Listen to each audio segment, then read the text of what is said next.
이 바다를 너와 함께 걷고 싶어. 역사 밤바다.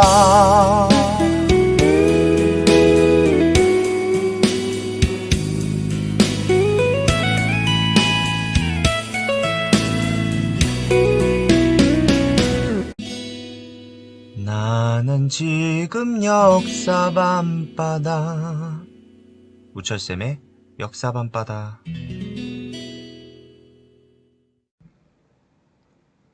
거문도 사건.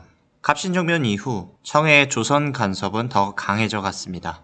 이에 고종은 러시아와 관계를 만들어 어려운 조선 상황을 해결하고자 했습니다. 이에 따라 조선과 러시아는 외교 관계를 형성했습니다.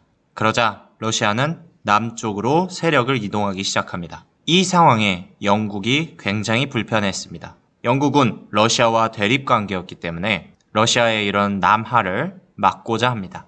이에 영국은 한반도 남해안에 있는 거문도라는 섬에 1885년 군대를 파견하여 자기 마음대로 점령을 합니다. 이 사건을 1885년에 일어난 거문도 사건이라고 합니다. 이렇게 되자 조선과 영국은 충돌할 가능성이 생깁니다. 이에 청이 자신들이 영국에 패배해서 이후 간섭을 받았던 것을 생각하여 청이 나서서 러시아와 영국 사이를 중재합니다. 청이 러시아에 가서 약속을 받아냅니다. 러시아는 조선의 영토를 점령하지 않겠다라는 약속을 받아내고요. 이 약속을 가지고 청은 영국과 협의하게 됩니다. 결국 영국은 러시아의 이런 약속을 믿기로 하고 1887년에 영국군을 거문도에서 철수시킵니다. 이러한 상황이 되자 조선 정부는 위기감에 빠집니다. 왜 위기감에 빠졌을까요? 지도를 보면 알 수 있습니다.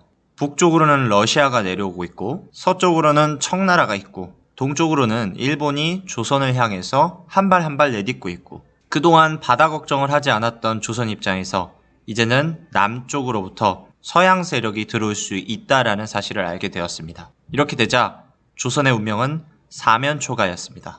바람 앞에 촛불인 상황이에요. 그만큼 위험한 상황이다라는 거죠. 이러한 문제를, 이러한 상황을 해결하기 위해 고민하기 시작합니다. 그러던 중 나온 해결책이 중립국론이었습니다. 중립국론은 독일의 부들러와 조선인 유길준 등이 주장한 이론입니다. 말 그대로 조선을, 한반도를 중립지대로 설정하여 주변에 있는 국가들이 조선을 중립 또는 방파제의 역할로 삼아 서로 전쟁하지 않도록, 한반도가 전쟁에 휘말리지 않도록 하는 것이 중립국론입니다. 전하, 조선의 안전은 특정 국가의 보장만으로 이루어지지 않습니다. 조선이 안전하기 위해서는 주변에 있는 강대국 모두가 조선의 안전을 보장해야 합니다. 독일인 부들러의 의견도 같사옵니다. 청과 일본이 곧 충돌할 기세라니 이를 막기 위해 조선은 중립을 택해야 한다고 합니다.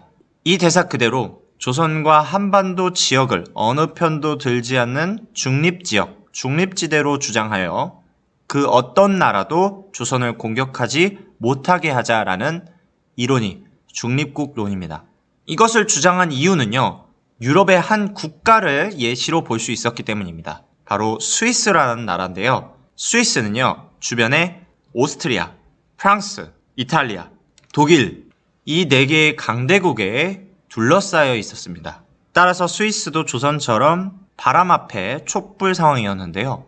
스위스는 자신들을 중립지대로 설정한 뒤 주변에 있는 강대국들이 공격하지 못하도록 했습니다. 스위스는 알프스 산맥이라는 높은 산이 막아주고 있었기 때문에 주변에 있는 강대국의 공격을 막기 쉬웠습니다. 그런데 조선은 달랐어요. 바다는 모든 곳을 막을 수 없는 곳이기도 했고 당시 강대국들은 전투력이 갖추어진 함선을 끌고 다녔기 때문에 바다는 더 이상 방어하기 좋은 수단이 아니었습니다. 뿐만 아니라 북쪽은 육지와 연결되어 있어서 언제든지 공격을 받기 쉬웠습니다. 그래서 스위스와는 다르게 조선은 중립국론이 성공하기 어려웠다. 결과적으로 조선의 중립국론은 실패하게 됩니다. 보다가 보면 항상 이렇게 너를 바라만 보던 너를 기다린다고 말할까.